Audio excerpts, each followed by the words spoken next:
a boy in a Michael Myers mask. Considering how much crap people give this movie, it honestly isn't that bad, Mark said while taking another sip of his beer. His wife, Claire, took another fistful of popcorn from her bowl. Just you wait. This is one of my favorite parts coming up. In the next scene, a boy wearing a pumpkin mask watched a flashing jack-o'-lantern on a television, while a silly theme played in the background. Just as the mask began to rot and the kid fell to the ground, Claire heard the doorbell ring. She grunted with disappointment and set the bowl of popcorn down on the coffee table. Right when we were getting to one of the best scenes, she said with a slight hint of disappointment in her voice. Claire stood up from their couch and walked towards the front door. While doing so, she grabbed a bowl of candy from their kitchen counter, as well as her witch hat. She placed the cheap cone on her head and made sure it was lopsided. As she walked down the foyer, she could hear her husband's laughter bellowing as the sound of snakes and bugs squirming blared from the sound system. As soon as she opened her front door, she was greeted with the delightful, high-pitched screams of small children. Trick or treat, they all yelled in unison at an ear-piercing pitch. My oh my, aren't you a scary little bunch? Susan exclaimed while extending the bowl in front of them. She allowed each kid to take 2 pieces. Most of them immediately went for the good stuff like Snickers and Reese's. Just as she expected, none of the children went for the almond joys that had come in the variety bag. She didn't really mind, however. They were her favorite, and it meant more for her at the end of the night. Stay safe, children, and please be careful.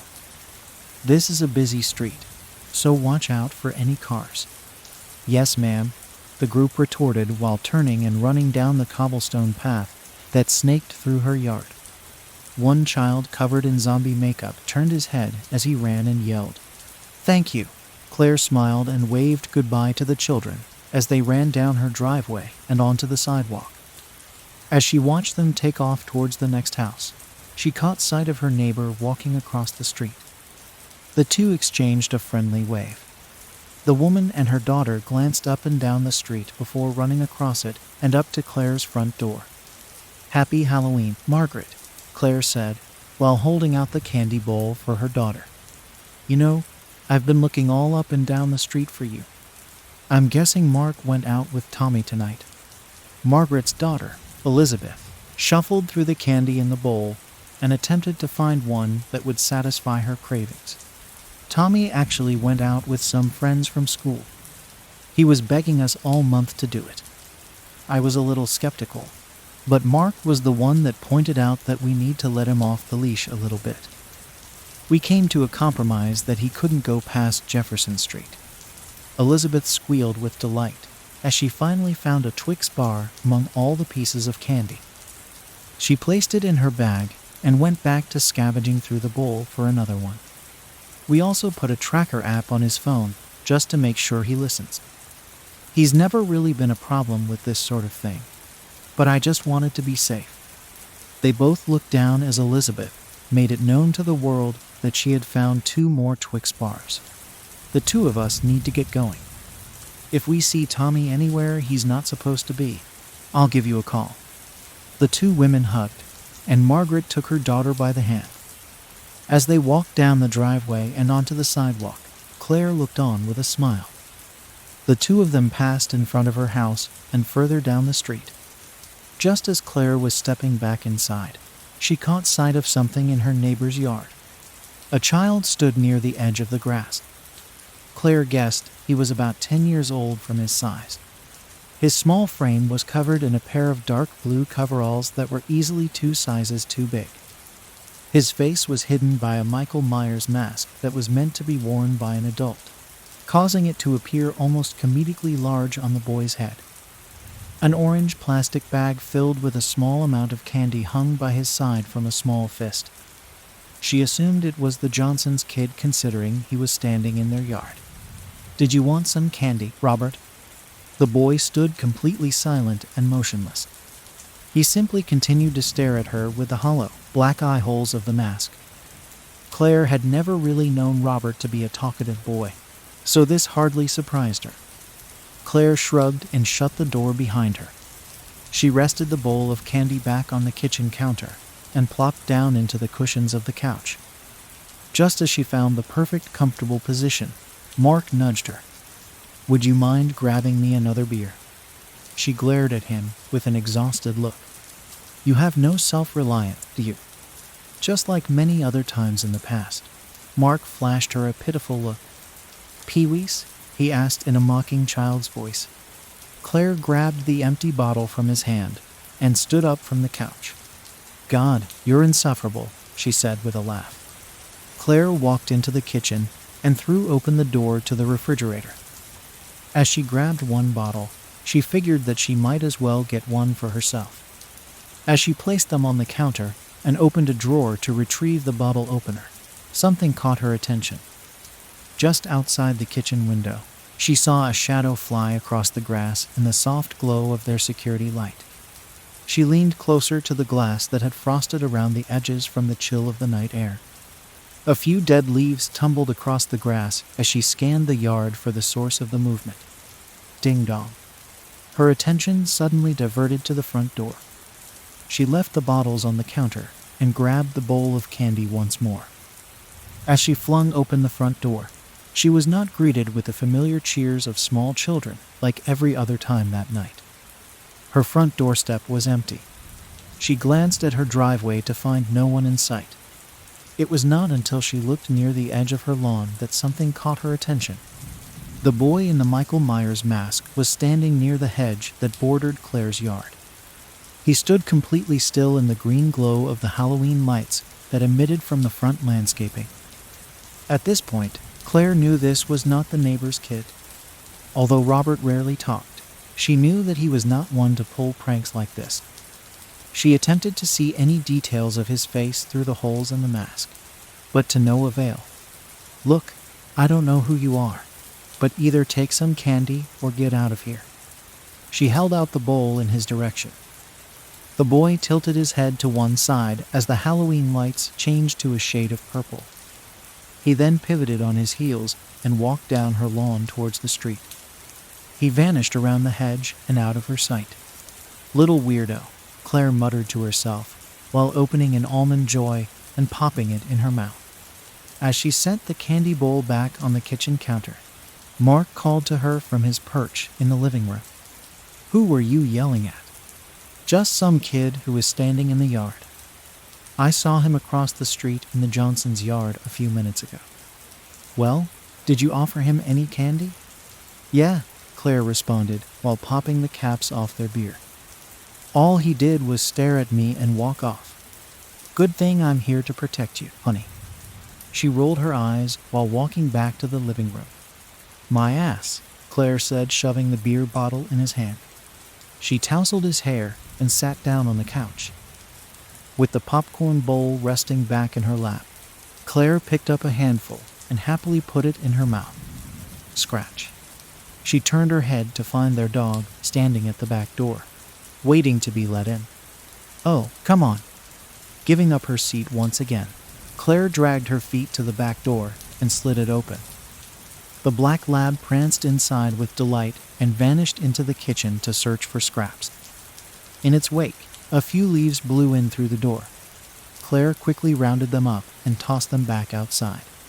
As she looked out over the yard, she noticed the boy in the Michael Myers mask standing amongst the trees that backed up to the fence.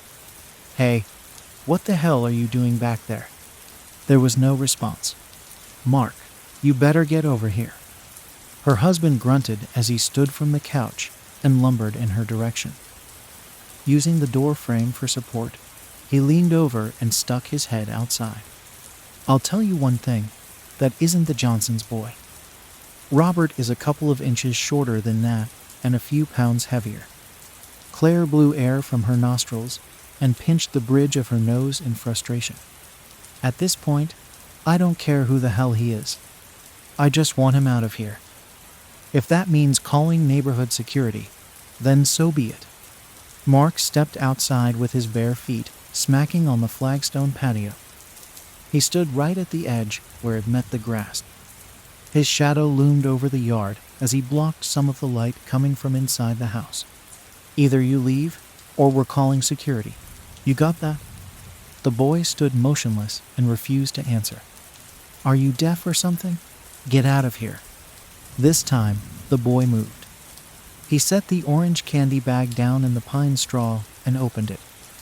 Reaching inside, the black handle of a kitchen knife emerged from the bag.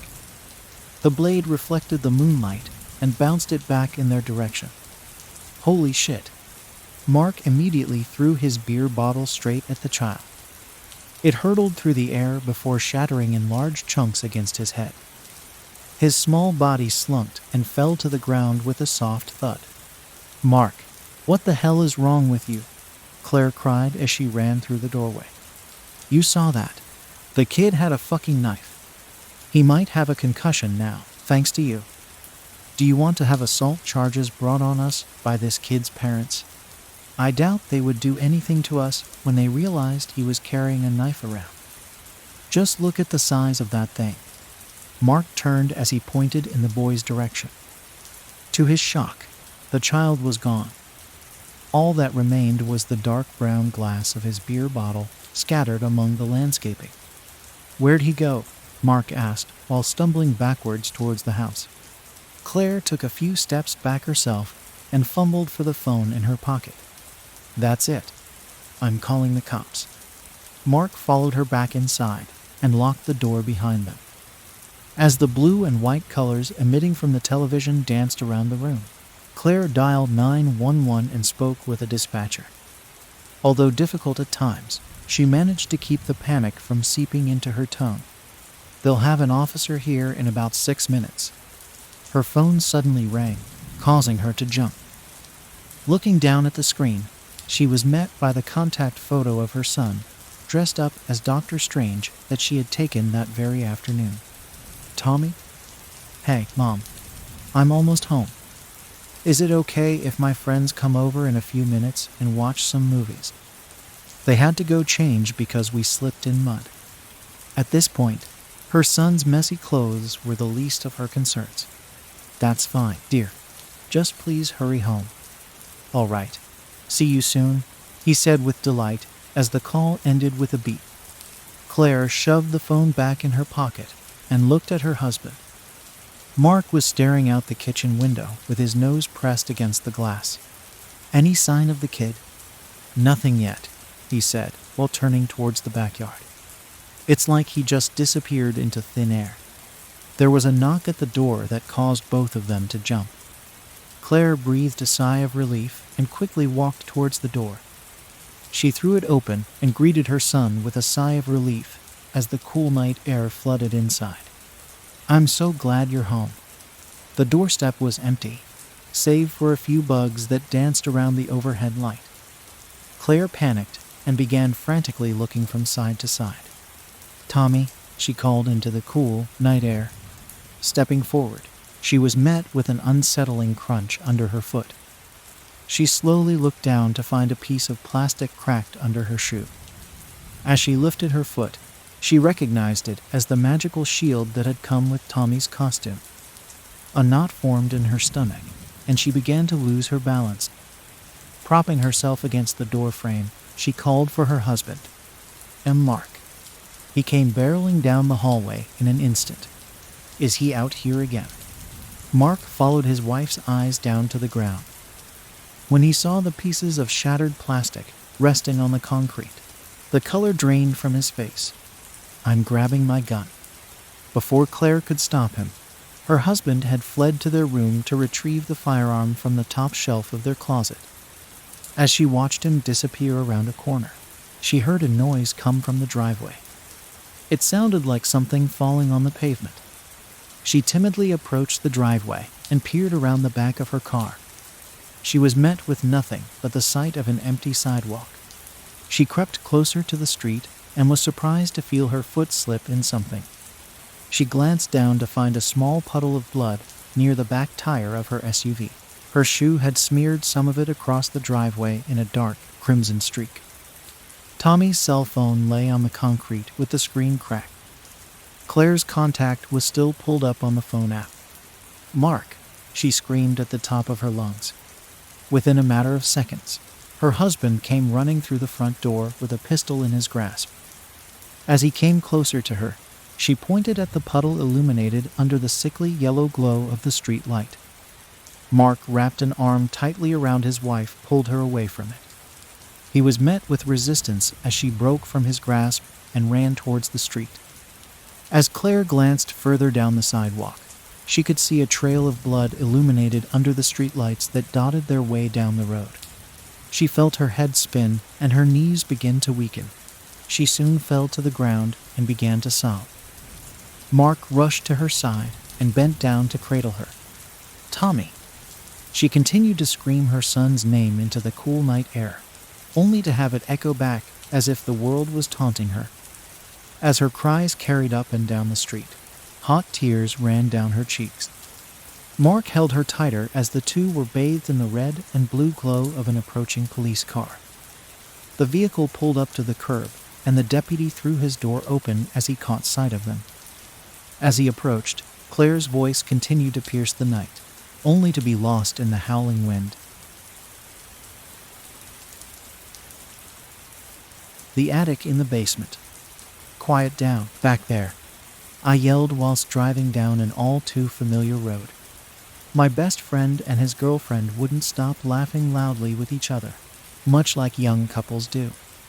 I almost regretted bringing them, but I really didn't want to go alone, and inviting one of those two lovebirds meant inviting the pair. They were a package deal. Lucky for me, the torturous sound of laughter would soon cease as we were approaching our destination. "We're here," I stated, less to point out our arrival, and more to shut the two of them up. I just wanted some peace and quiet so I could think clearly. I wasn't exactly mentally prepared for what needed to be done. My aunt's old house was just as I remembered it. A rickety old cottage down a dead-end road in the middle of nowhere, complete with woods, wildlife, and the welcoming smell of roses that she often planted near the stone walkway. That was when it finally hit me. While traversing that very walkway, smelling those very roses, I stopped dead in my tracks, tears welling up in my eyes. "Are you okay?" my friend's girlfriend asked. "Yes, I'm fine. I just need a second." They looked concerned, but understood. What else would they expect of me coming back to my aunt's house right after she died? Honestly, it felt a little weird. I may have been her favorite nephew, but after leaving me everything in her will, it seemed wrong to go out there so soon. The service was held just a day prior. I knew everything she had wasn't much, and I knew I wasn't really there to collect my inheritance, but I still felt bad, and at this moment, I felt even worse. The memories I had of her were being dredged up with every step I took towards the front door. I hadn't seen her since I was 10 years old, but I could play every memory in my head like a movie. I was very close to her in those days. She might as well have been my mom. My actual mother cared for me, but she wasn't loving in the way that my aunt was. I remember visiting her after school and being greeted with some cliché milk and cookies. Instead of watching television like a normal kid, she didn't own one. I would listen to my aunt play the piano for hours on end. We would sometimes go bird watching or work in the garden, things that I have not done or even thought of doing since. These are some of my most treasured memories, and just like treasure, I kept them locked up and hidden away for many years, until now. As I approached the door to the cottage, I stopped in my tracks once more. "Seriously, are you okay?" my friend asked this time, seeming very concerned. He had never seen me like this before. "I'm fine." "Why don't you two take that hike you were talking about? I'll go on in and take a look around. You guys can meet me back at the car later." "If you say so." The two of them took off down a trail in the woods, and I was left standing there, looking at the house that I'd not seen in many years. The feeling that overcame me was so strange. It's hard to put into words. It was more than grief, greater than sadness. I guess the best way to say it is that I missed her. It's funny. If she could see me now, she probably wouldn't recognize me. I'm tall, bearded, and wear glasses, almost the polar opposite of my appearance as a child. Thinking of this just made me sadder. She would never get to see the man I had become. With one last sigh of emotion, I marched on and reached for the handle on the front door. My aunt didn't have locks on her doors or windows. The house was constructed so long ago that it wasn't even built with them. She could have had some installed, but she didn't feel she needed them out in the middle of nowhere. She brought it up one of the first times I stayed there, saying, "Trust the world, and it will set you free." When I was a kid, hearing her say this made me feel safe. Somehow, being fully grown and recalling this statement now, I find it very peculiar. But then again, that was my aunt for you, unpretentious and oblivious to the rest of the world around her. Honestly, I missed that part of her the most. All of these memories came back to me piece by piece as I pulled the door open. The bittersweet release I felt was interrupted when I saw the inside of the cottage. Everything, and I mean everything, was exactly in its place. It was like I was a kid again, coming over after school to enjoy my aunt's company. My memories were projected right in front of me like a nostalgic outburst of energy. I could see my aunt sitting at the piano, playing as she often would. I could see me sitting there, eating some homemade cookies, listening intently to the music. I could see her again, cooking dinner in the kitchen as I sat on the couch reading one of her old books. I walked past these living recollections and went upstairs to see more. I stopped quickly when I reached the top of the staircase. I realized that it only led to the attic. I had no interest in it, remembering that my aunt used it for storage, so I traveled back downstairs. I didn't know what I was looking for exactly. Maybe just a little peace of mind to put my heart at ease. Maybe just something that would let me know without a doubt that my aunt passed away peacefully. In truth, I felt an immense amount of guilt being in that house again. Almost too much to bear. When I was just shy of 11 years old, my parents moved out of state. This is when I stopped seeing my aunt. We kind of lost touch, especially seeing as she didn't have any real means of communication out there. No phone, no computer, she didn't even have a mailbox, and the nearest post office was over 20 miles away. Being older now, I could have easily paid her a visit, and I am sure she would have loved to have seen me. I guess I just thought she would always be there. Unfortunately, she had a heart attack, and with no hospital or neighbors for miles, death came knocking on her unlocked door in a hasty fashion. At the very least, this visit had put the fleeting quality of life into perspective for me. At this point, I figured it was the only thing that I would end up taking away from the place. As I made my way down the stairs and back into the living room, I noticed something.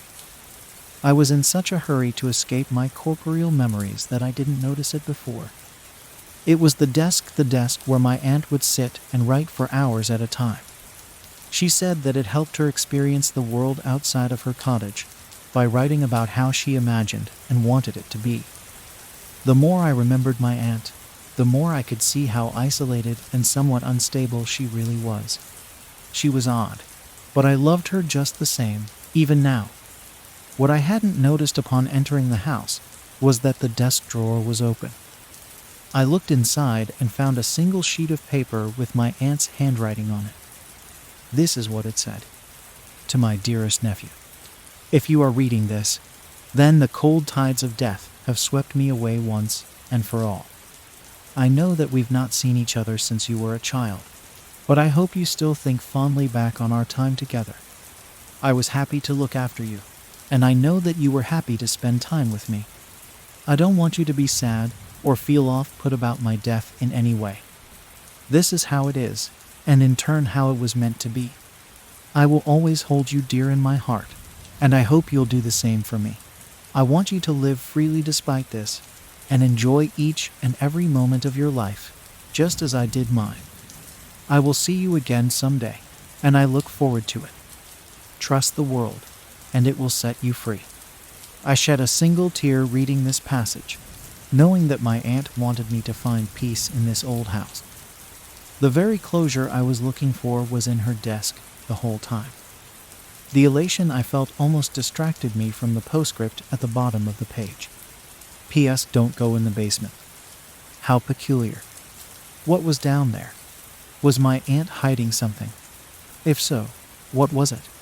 Curious as ever, I walked over to the basement door with the letter in hand, knowing that the answers were down there. I took one last look at the warning. Don't go in the basement. It was most likely the ramblings of an unstable woman on the verge of death. But what could be the real meaning behind it? Why the basement? Why me? I could recall the basement from when I was younger, but I didn't remember much. I had only been down there once. My aunt was outside gardening while I was inside reading one of her books. I grew tired of reading and set the book down on her desk. Soon after, I began wandering around the house out of boredom. I walked around the entire cottage rather quickly. Eventually, I came upon the basement, somewhere I had never played before. Knowing my aunt wouldn't be in for a while, I decided to venture on. I turned the knob and swung the door open. I could only see the top of the stairs descending down into darkness. Despite the bit of fear rattling in my chest, I pressed on. Once down there, my field of vision was filled with pitch blackness. This caused me to scramble about, looking for a light switch. After a few moments, I bumped into a string, dangling from the ceiling in the middle of the room. Upon pulling it, the room lit up, however dimly. What I saw disappointed me.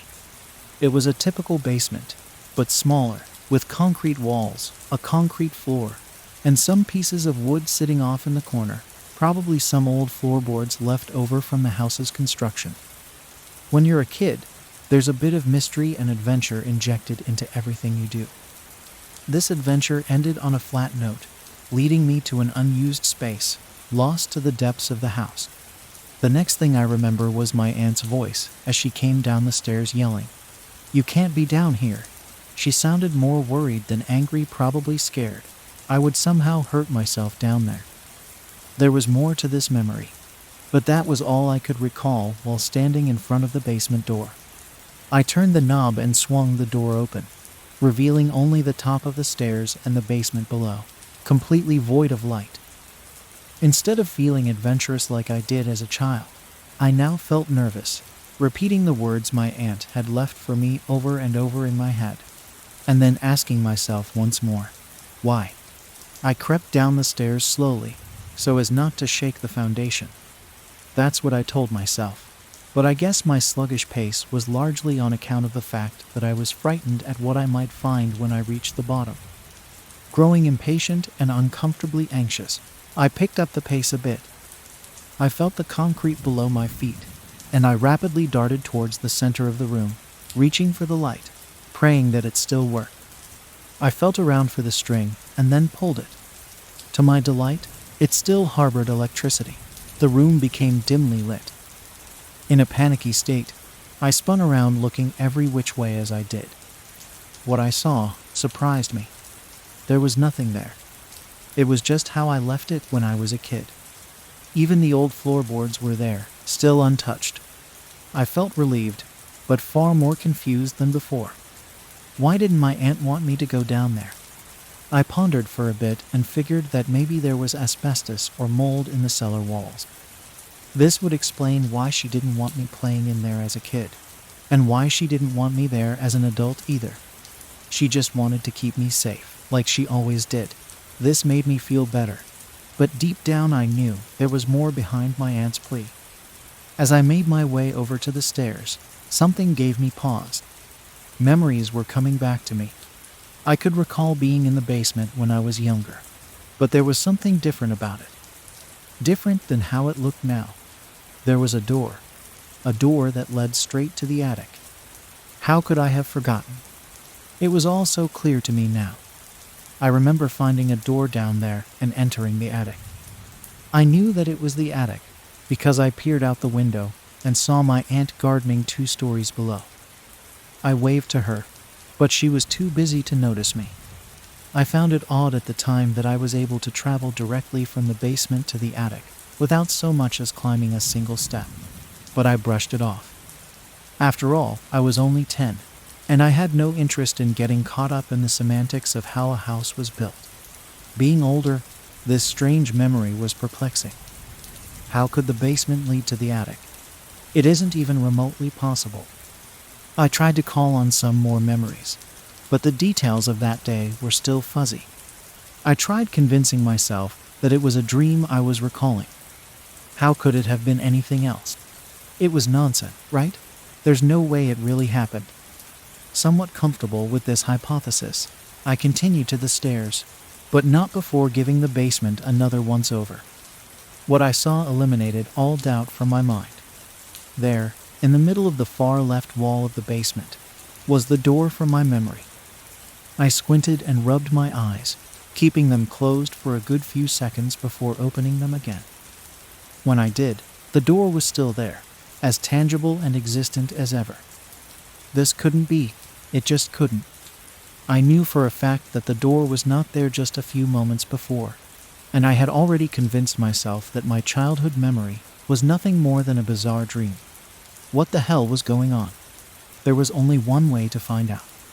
After regaining some composure and mustering up a small amount of courage, I walked, however slowly, towards the inexplicable door. My unhurried movements mirrored my hesitant exterior, allowing me to stall for a moment while I gathered some nerve to actually open the damn thing. Despite my slothful motion, I covered the gap in a few seconds, a testament to the basement's small size. The moment of truth was upon me. I took a deep breath, turned the knob, and pushed the door open. This was it. I would finally get to the bottom of my aunt's plea and my own odd memories. The door creaked and revealed the room behind it. Lo and behold, it was none other than the attic, just as I remembered it, window and all. But how? The sunlight came through the window and danced across the room brilliantly, leaving me awestruck. I walked forward to look outside, to make sure that this was indeed the attic and that I hadn't gone completely crazy. After peering out the window, that verdict was still up in the air. 2 stories below was my aunt's yard. The grass was green as ever, and the sky was clear as day. Everything was so vibrant. I looked over at my aunt's garden, and to my surprise, there was a person there. It was a woman, and she was gardening. Who was that, and why was she in my aunt's garden? She turned around, revealing her face, and to my surprise, it was my aunt. What? How? My aunt was dead. I watched as she was lowered into the earth. Just then, I heard the sound of footsteps from behind me. Startled, I turned around to face the noise. "Who are you?" a soft voice asked. It was my 10-year-old self, standing just 20 feet away from me. I was in such a delirious state by this point that I decided to just go with it and converse with myself. "I'm a friend," is all I could think to say. "You're a friend of my aunt's?" he asked innocently. I had forgotten just how curious I was as a child. "Yes, a very dear friend." My younger self walked over to look out the window where I was standing. I stepped aside and let him do so. He saw our aunt outside gardening below and waved at her. She didn't notice. "Do you have an aunt?" he asked. "Yes, but she passed away," I said. "I'm sorry to hear that." Just then, an epiphany struck. Maybe this was the reason I was here. Maybe this was the closure I needed all along. Listen to me. I know it's hard for you to understand right now, but someday your aunt will pass away too. I want you to spend as much time as possible with her and visit whenever you can. You mean the world to her, and you will regret it if you don't make an effort to be with her now, while you still can. "Okay," is all he said. That's all he needed to say. After walking around and looking at some of the old stuff in the attic, including some old books that caught his eye, my younger self left the attic to venture back to the basement and shut the door behind him. I looked out the window and noticed that my aunt had finished gardening and was now walking back to the house. This was when my next epiphany struck. I was beginning to remember more of the events from that day. It was all coming back to me. I remembered me as I look now, standing in the attic, the friendly bearded man with glasses. I remembered the conversation we had, and even discussing it with my aunt afterward.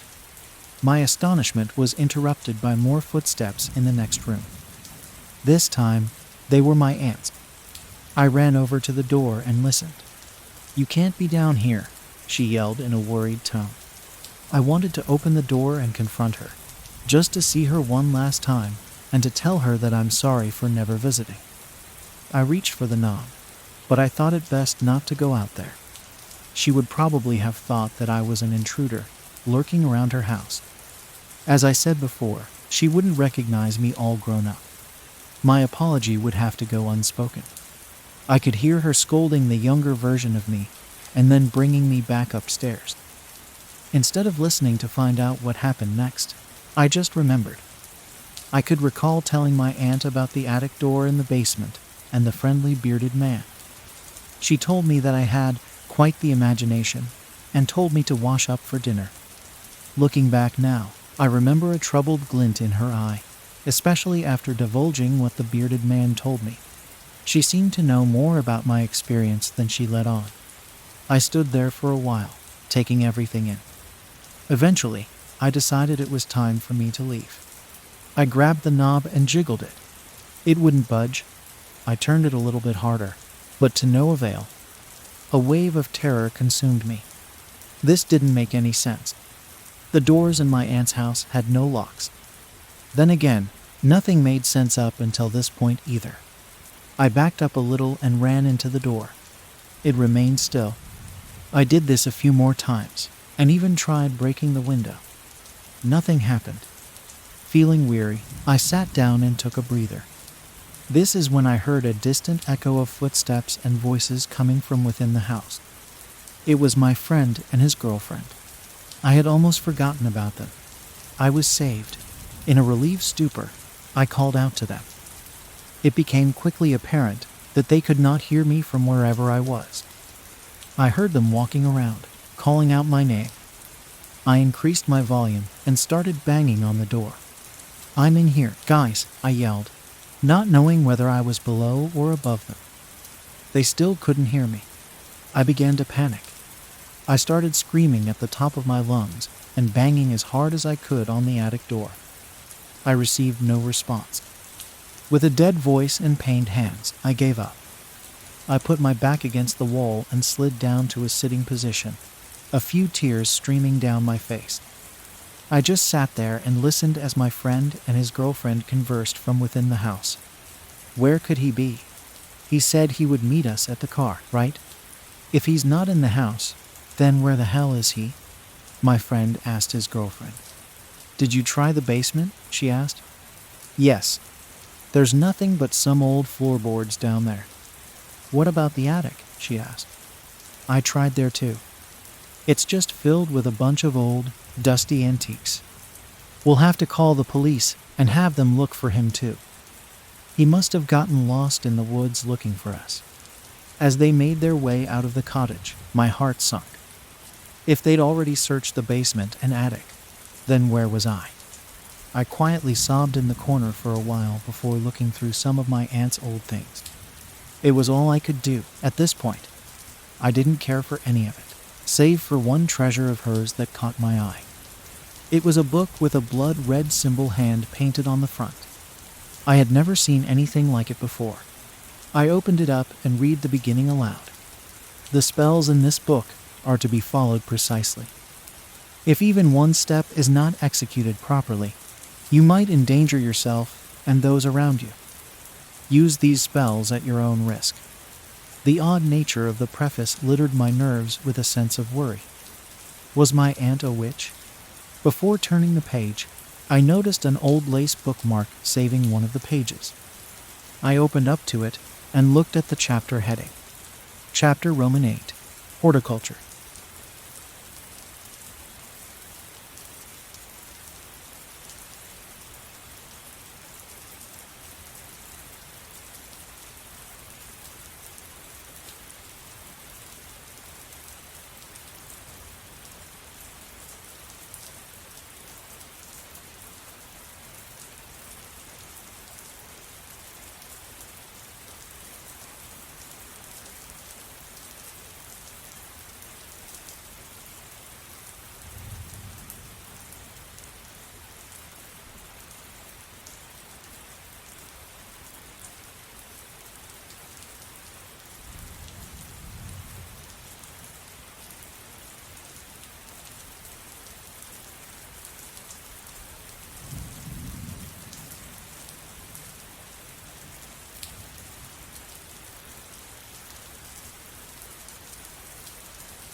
the horror of Haddonfield. As Miss Davis stepped into her new classroom, not a single student paid her any attention. She set her purse down on the desk in front and looked around. All the high school students were either on their cell phones or talking to one another. Not even one had so much as glanced in her direction, but it wasn't any different from what she expected. You'd think they would show their new teacher at least a little bit of respect, she thought to herself, while pulling the class roll from a yellow envelope. With the roll in one hand and a pen in the other, she cleared her throat and waited for the students to shift their attention to her. Most of the class turned in her direction, but a few remained occupied with their own tasks. Deciding not to put up with this, she slammed her fist down and caused a loud bang to echo throughout the room. The remaining students jolted their heads up in shock and stared at the woman in the front of the classroom. "Sorry, I'm a few minutes late. I'm still not used to driving around here yet. Now that I seem to have everyone's attention, I'm going to introduce myself. My name is Miss Davis, and I will be your replacement English teacher for the remainder of the year." She looked around the room as she spoke and noticed a few students had already gone back to looking at their phones. "I just moved from Haddonfield, Illinois, so I'm still trying to get used to the weather here in Florida. Luckily, I seem to have." Miss Davis stopped mid-sentence as a student's hand shot up into the air and immediately caught her attention. "You have a question?" She noticed that whatever she had said that piqued his interest, it had caused his face to light up with an almost unnerving excitement. "You said you came from Haddonfield?" And there it was. She hoped that for just one time when she taught a new class, that someone would not ask about it. No matter how much she tried to hide it, someone always managed to find out. Yet, here she was, letting it slip off her tongue like a fool. She swore at herself for not being more cautious. "That's exactly what I said." With this, a majority of the class started whispering and glancing to each other with wide eyes. Miss Davis cleared her throat, and the room went silent once more. "I take it some of you are familiar with what happened." A few students nodded, and the boy raised his hand again. "Were you there?" This caused the boys in the class to break out into contagious laughter, while the girls glared at him. "Everyone, please quiet down. To answer your question, John," he said in a slightly hushed tone. "To answer your question, John, I wasn't there that night. I don't know what my outward appearance says, but I'm a little far off from being born before the Haddonfield incident." John shrank back in his seat with embarrassment, while the other boys attempted to keep their laughter under control. "However, my mother was." This caused more chatter among the class, which quickly died down as Miss Davis began to glare around the room. "What did she see?" a girl asked with an obvious amount of excitement in her voice. "I'm sorry, but I don't feel that's an appropriate discussion to be having." A cacophony of groans echoed throughout the room before the last word even left her mouth. The students that she was barely holding the attention of went back to their phones, and a few others donned a look of disappointment. Every time Miss Davis' students found out about her being from Haddonfield, they were always met the same answer. "The faculty wouldn't want me talking about this," or "It's not something I want to discuss." "I'm sorry, I really am. But this is hardly something I should be discussing with students." Now, if you want to know more about this, there are plenty of videos and news articles online. With that, she turned towards the chalkboard and opened a textbook. As she began writing the chapter title in flowing cursive, she heard a student mutter something under his breath. "She's full of shit, probably playing it up for attention. Anyway." In the middle of writing out a word, she stopped. The sound of students writing in their notebooks ceased, and the room became deathly quiet. "Excuse me." Miss Davis turned her head sharply and glared in the direction she had heard the boy speak from. In a fraction of a second, her outer composure completely shifted as she glared at the boy sitting in the third row. It was not hard to pull him apart from the crowd. His eyes were wide with fright, and the ink pen trembled in his hand. "Was it you who said that?" The boy quickly shook his head from side to side. No, ma'am. Miss Davis slammed the book shut in her hand and laid it down on her desk. Slowly, she walked in his direction. Everyone's breath hung in their throats as her tall, thin figure inched closer to the boy. As she stood over his desk, she could see his hands begin to shake even more and sweat gather on his forehead. For God's sake, if you're going to speak about someone behind their back, at least have the common decency to admit it when you're confronted. He hung his head down in shame and refused to make eye contact with Miss Davis again. She stood in front of him for a few more seconds when an idea came to her mind. Turning and walking back to the front of the classroom, she stood in front of her computer.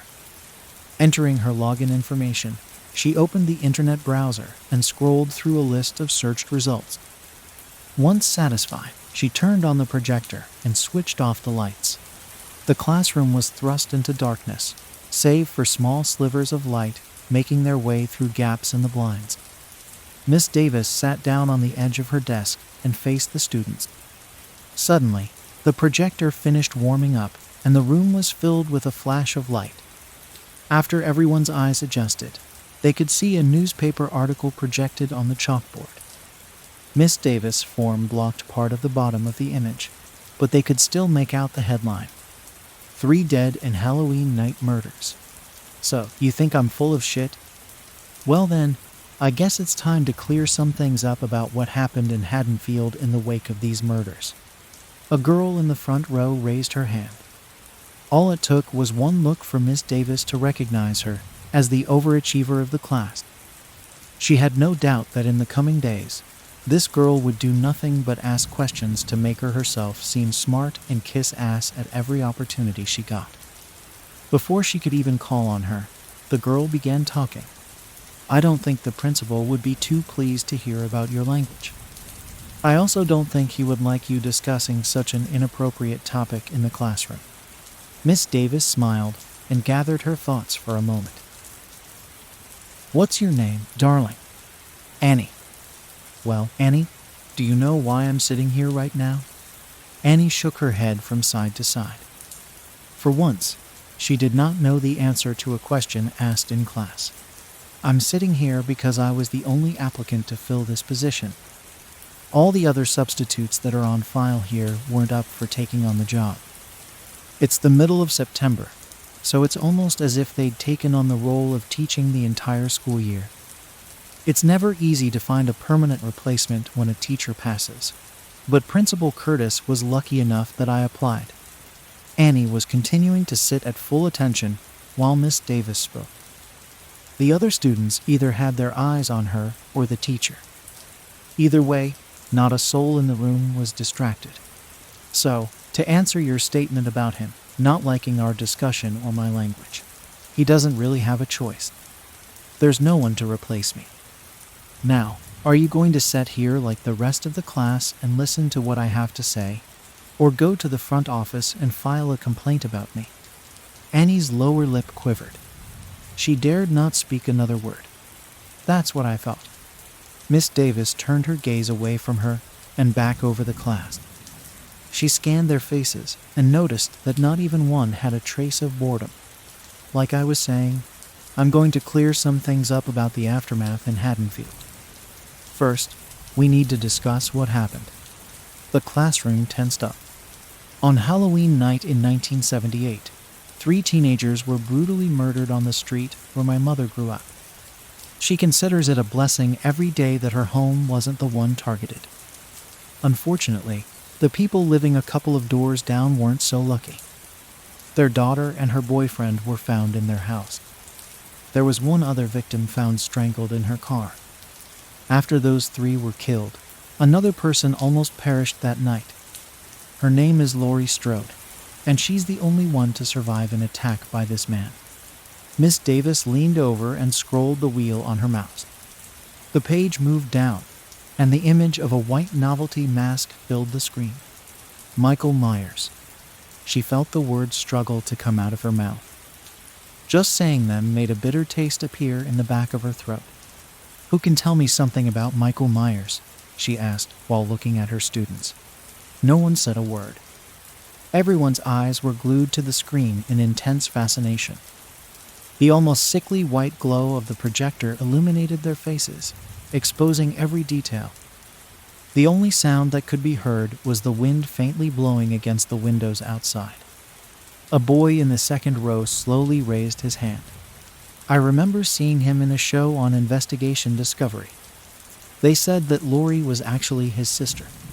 Miss Davis pinched the bridge of her nose and let out a slow breath. This is why so much needs to be cleared up.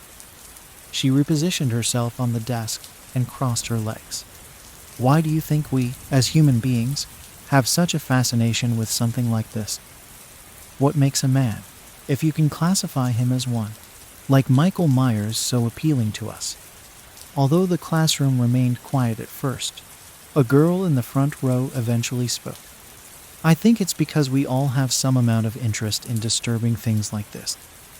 None of us want to admit it, but it's true. Miss Davis rested her head in the palm of her hand while pondering what the girl had just said. That's a good answer. What's your name? Linda, the girl said in a shy tone. Then tell me, Linda, if we all have at least a mild form of interest in disturbing and gruesome acts, then why were the Haddonfield crimes so exaggerated? One would think that a monster like Michael Myers would be enough to satisfy that craving. Sadly, that could be no further from the truth. Miss Davis leaned over to the computer once more and scrolled down a couple of pages. She stopped on an image of a tabloid cover. The title stood out in an obnoxiously yellow font. Lone survivor shares blood with killer. This, right here, is the root of all the misconceptions you and the public have with the Haddonfield murders. One would think that such a story would be enough to shake anyone to their core. But for some reason, people felt the need to make up lies. They started out small at first, but grew and became uncontrollable. My mother said there was one instance where she was waiting in line to check out at the grocery store. On a rack of tabloids and other garbage magazines was a badly edited photograph of Michael Myers filing away at his prison bars with a nail file. Although I was not born yet on the night of the murders, my mother can still recall it in vivid detail. What made Michael's killing spree truly horrifying to her and everyone else in town was that no one thought something like this could have happened in their own backyard. For the rest of the country, they saw nothing more than a white mask with a news caption underneath it. Where others saw a casual conversation topic, the people of Haddonfield saw the face of pure evil. This is what the problem with all this misinformation boils down to. If someone wasn't physically there, something had to be exaggerated to really grab their attention. Every student was staring at Miss Davis, either out of respect or a silent means of hiding their discomfort. My mother refused to talk about that night with me until I was about 13. Up until that point, I was just like the rest of you. I thought Michael Myers was nothing more than a face used to sell less than reputable stories. It wasn't until my mother told me every detail that I truly understood what lurked behind the black eyes of that mask. When the police discovered the bodies, it seemed that the whole neighborhood, my mother included, turned up to watch from the sidelines. Most of the people lining the sidewalk were still wearing Halloween costumes. As the first body was taken from the house on a gurney with a sheet draped over it, the crowd began to realize the weight of what had happened. All voices were hushed as the night air was filled only with the sound of wind and tumbling leaves. One by one, the bodies were pulled from the house. Gradually, local news vans swarmed the area. By this time, my mother and her friends had returned home. It wasn't until later in the night that they captured Michael Myers. Apparently, he had been shot by his psychiatrist while attempting to flee.